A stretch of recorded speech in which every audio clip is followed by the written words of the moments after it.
Well, hey y'all, good morning. We're getting started on the Fiery Gizzard. What a great name. It's already looking like a great trail.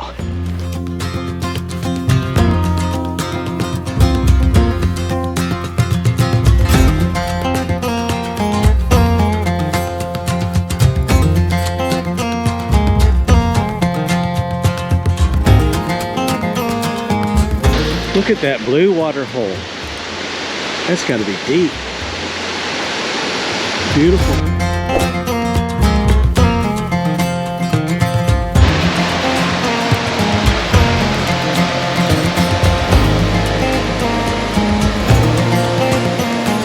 Blue Hole Falls.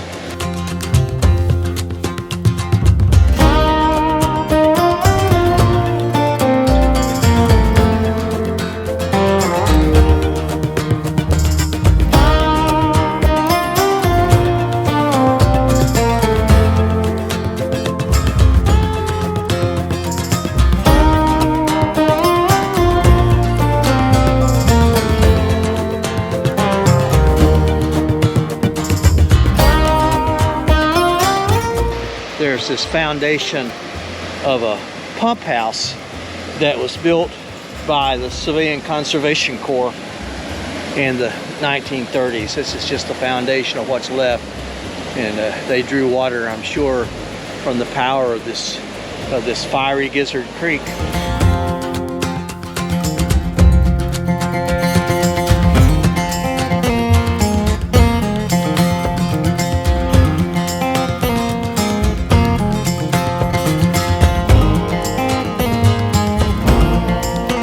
Fiery Gizzard has obviously a group of dedicated men and women who love the place and take good care of it. This is a little girder bridge, a really nice metal bridge that goes across the creek here.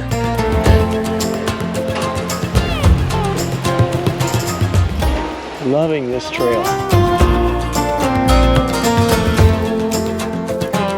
There's some abutments, or I guess those are really supports for a bridge that obviously had gone across that way once upon a time, and now they've got this great bridge here. I keep learning things as I'm out doing hiking and backpacking. That's one of the reasons I love it so much. This was part of the Raccoon Mountain Formation, and the mountains are certainly long gone, but they've left these deposits as stone pillars, or they call them here chimneys. There's one, but check this one out. Isn't that fun? Back through the trees is another one, but it's harder to see. I'm gonna try to zoom in on this little spot here on this one chimney. You can see where these two formations sort of collide and they come up into a V.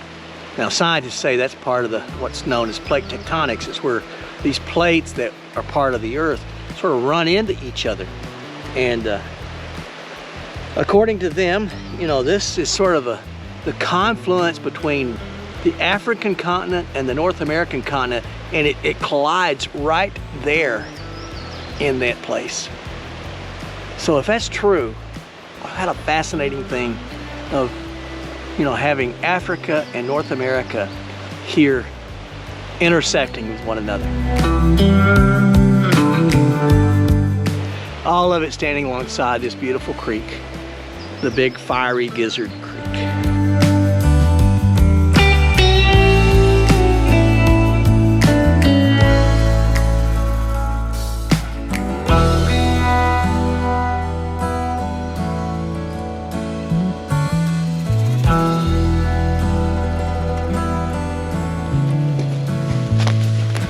A little backpacking education here. These blue blazes typically mean that there's either a sight to see, or maybe there's water.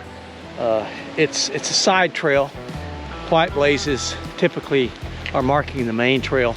So what I'm going to show you up here, I think, will be Sycamore Falls.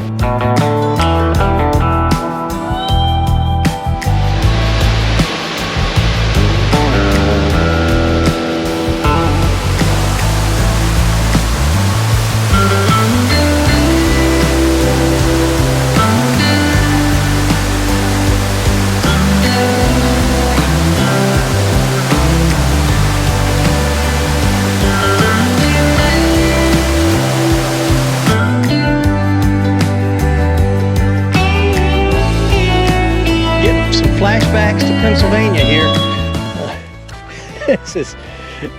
This is something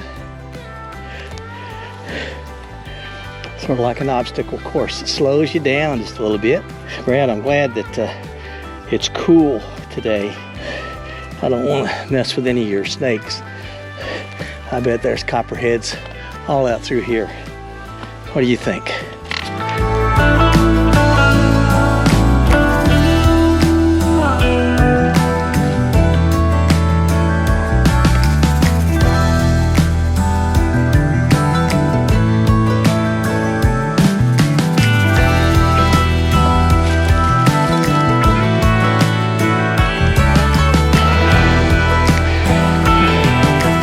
Yeah, just up from the creek, it's this really cool rock.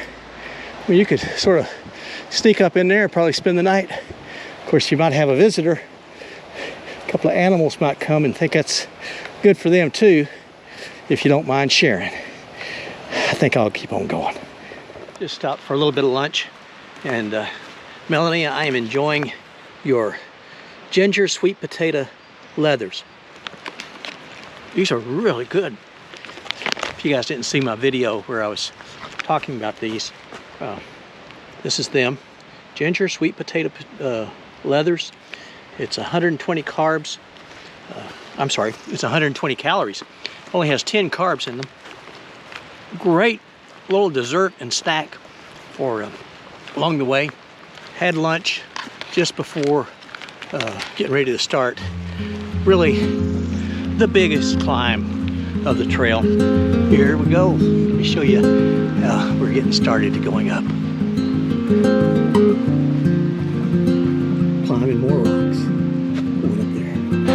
Well, just so you can see it, I've been going up and down these boulders for quite a while. Yeah, we've been climbing through these rocks. And we have more rocks to climb. I've come from down there. Doesn't really give you a good perspective of what this is like. I'm going up these rock steps all the way up there. It just keeps on going. Let's get to climbing. Man, is this gorgeous or what?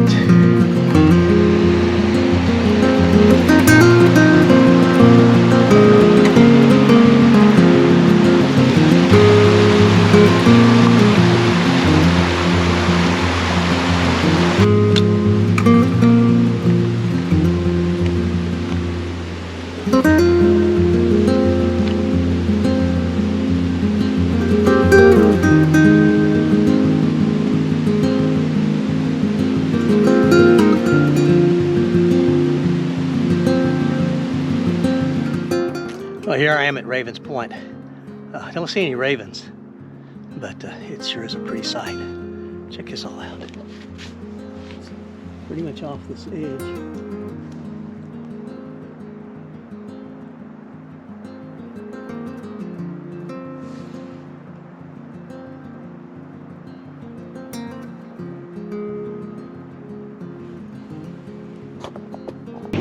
So the best part of hiking on the trail is meeting great folks. So here are two that we just met here at Raven's Point, and you are? Hey, I'm Terrill Williams. And I'm Susan Redmond. Well, great to meet y'all. Nice to meet you. Great seeing people I know out on the trail. So. Absolutely. Well, I'm glad to meet you guys. Thanks for putting out videos. I appreciate it. Well, it's I'm an old vet. Yeah. And I was Army for too long.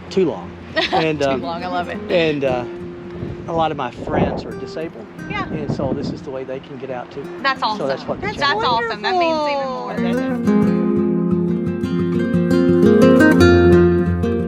The thing I like about this trail is that it has several just beautiful little overlooks, and this is one of them. So I'll share it with you.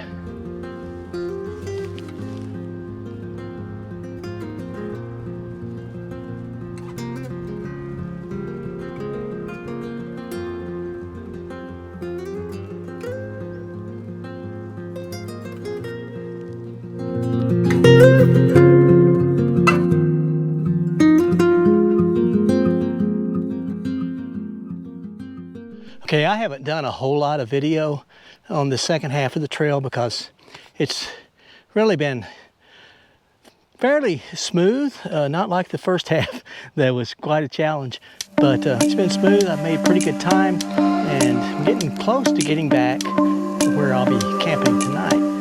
But as I was walking through, and I don't do this often, but I saw this, and this is so, I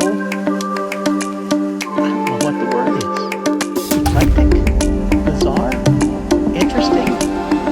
You gotta see it.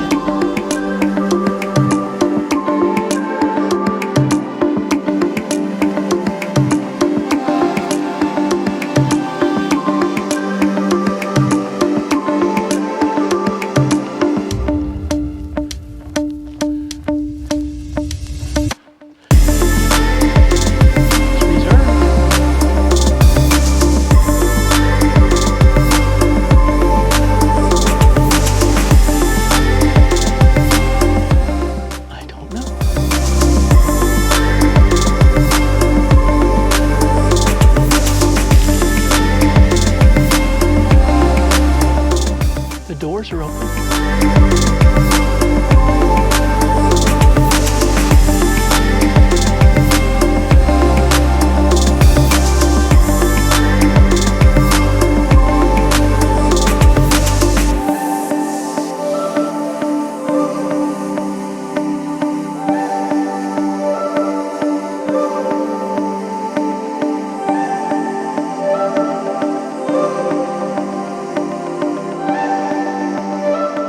I guess you could have weddings out here. It is the most interesting place.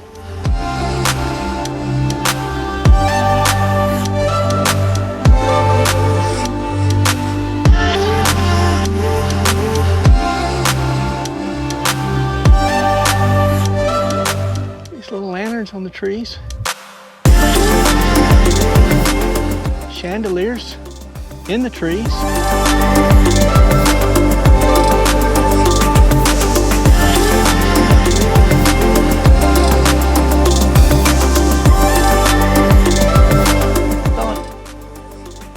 Glad I could share it with you. Look over here, even a candelabra. Oh, in a tree. Who would have thunk it?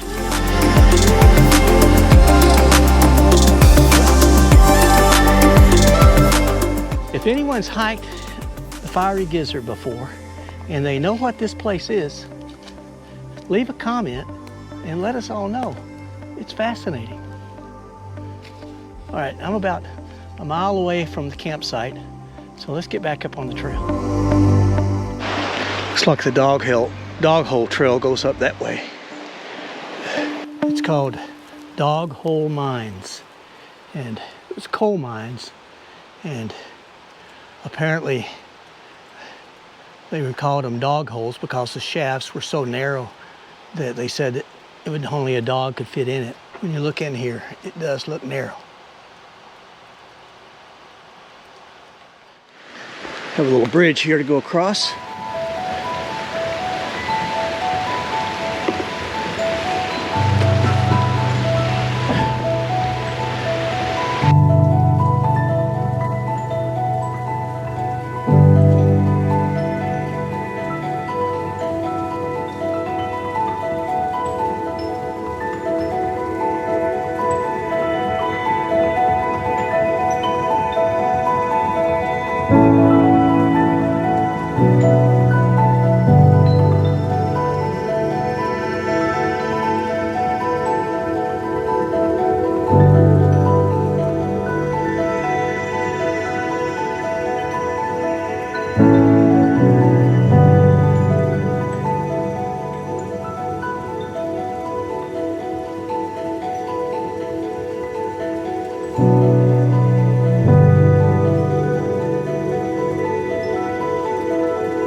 Hey y'all, I'm tucked into camp and getting set up. Wanted to show you around camp a little bit, and then as I'm eating, I'm going to bring you back and talk a little bit about some of the gear that I'm using that's new and how it's worked so far on the trail. Got my tent set up. Who's sitting on? Colin, are you sitting on top of my tent? You thought I was going to be lonely because my brother didn't get to come? Well, that's very kind of you. I'd be okay, but you're more than welcome. But come on into the tent. You don't need to be sitting out here in the cold. I wouldn't do that to you. Melanie sent me this egg roll, and I'm letting that rehydrate. She said 8 ounces of water for 10 minutes. So while that's cooking, I thought I'd share a little bit about some of the gear that I talked about in an earlier video. This headlamp, I'm really liking it. Honestly, when I first got it, I was very disappointed because it wouldn't come on. There was no instructions really about how to get it unlocked. It was locked up, and when I would push the button to turn the light on, the light wouldn't come on. But Atypical Hiker, he has one like it, and he sent me a note, and he said that you had to hold the green power button, this button right here. You have to hold that down for several seconds, and then all of a sudden it will come on. And once it happens, then it works. And it has, you can see it's got 3 power settings for the bright light, and then it has a red light. It has a soft white light, and then it has a red light on it. And again, turn it off, it's rechargeable, but I've used it at home, and this is the first time on the trail that I'm going to use it, but I'm really liking it. So yeah, I recommend it. It's I don't know what the cost is. I guess I'll see if I can look that up, and I'll put it in a note here of this video. But that's my headlamp, and the only thing I don't really care for is on the band, and I may get another band for it, but on the band it has, I don't know if you can see it, has this sort of a rubberized strip that goes across, and I guess that's to hold it to your head while you've got it on, but it's really annoying. So I would do away with the rubberized strip on it. I may just get another headband. They have some that's made out of shock cord that I might try that. But as far as the light itself, it works really well. My Long Peaks 6.0s. Today was their maiden voyage, and I was a little concerned about it when I first got on the trail, because with all the rocks, especially my right shoe kept slipping to the side. But I stopped, and it's the same mistake. It's not Ultra's mistake, it's Monk's mistake. It's the same mistake I made when I first got the 4.5s. I had not really tightened them up all the way, and so they were loose. Something I liked about these, and I didn't mention it when I was talking about them earlier, on the back of the 4.5s, they had these 2 little loops, and I guess you were supposed to grab them, and it helped you pull the back of the heel back up on your foot. And but they were so small you couldn't get your fingers in, and they were pretty much worthless. Well, they've changed that, and now they have this bigger strap. It's a single strap, and it's going horizontal instead of vertical, and I like that a whole lot better, and it really does help pull that heel up on your foot. They've been really good today, and you know, I liked my Ultras all the time anyway, but I think I'm really going to enjoy these. I do have, I replaced the insoles with Dr. Scholl's insoles, and I've always done that, did that with these, and I like it. What else do we have? I think that's really all that I can think of. Oh, I know what I was going to talk to you about. The LMNT, which one of my subscribers, you made the comment that said that is pronounced element. And I've looked everywhere to see that, haven't found it, but it makes perfect sense. And I really like it because I just like the fun way of doing things with acronyms. Element is the electrolytes that they sent me just for postage. And they do have, you know, really sort of interesting flavors. And the person who told me to pronounce it Element also said that they didn't like them. But this flavor that's in here is watermelon salt. Now, I'm from the South, and I like to put salt on my watermelon. That's the way I eat it. And this tastes really like that. So this one that's in here, I'm enjoying. This is really good. I haven't tried the other flavors yet, but I'll try them as well. And I'm sure there will be something that I'm not going to care for. But I like the watermelon salt. Give it a big thumbs up. And actually, I intend to buy it and just keep that watermelon salt if I can get it and take it all the time.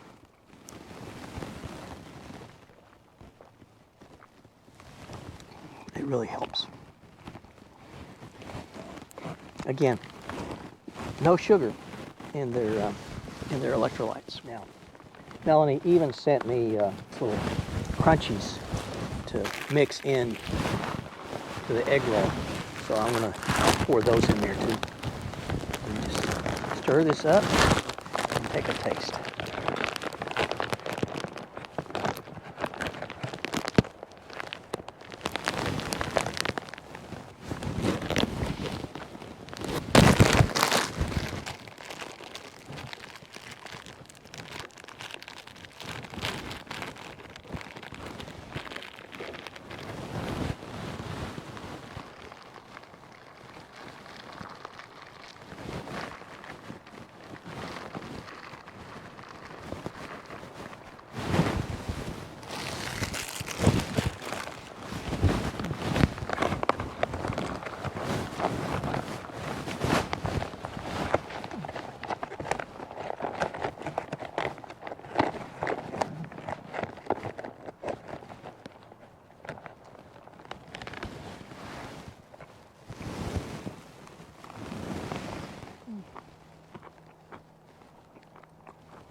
The crunchies really make it it's a little spicy. Just a tad spicy. I do like spice. I like it.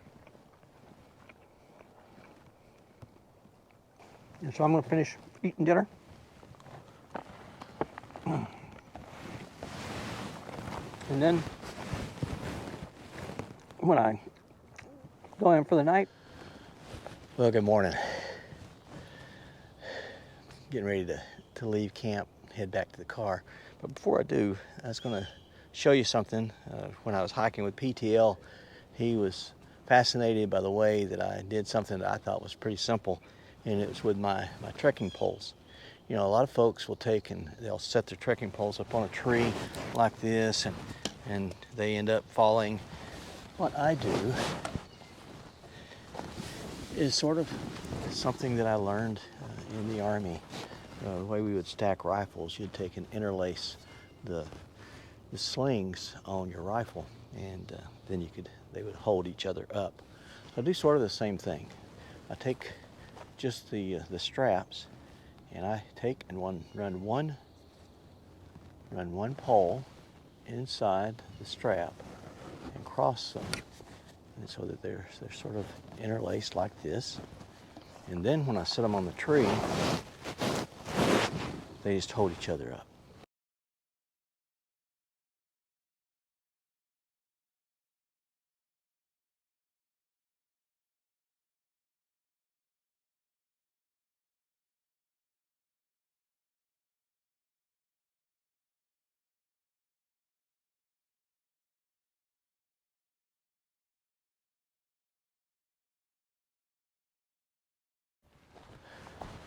Well, that's going to do it for this hike.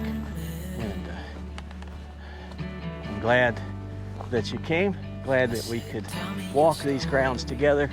In a few weeks, I'll be back out on another trail for another adventure of this year of Trails Less Traveled. Hope you can come with me then too.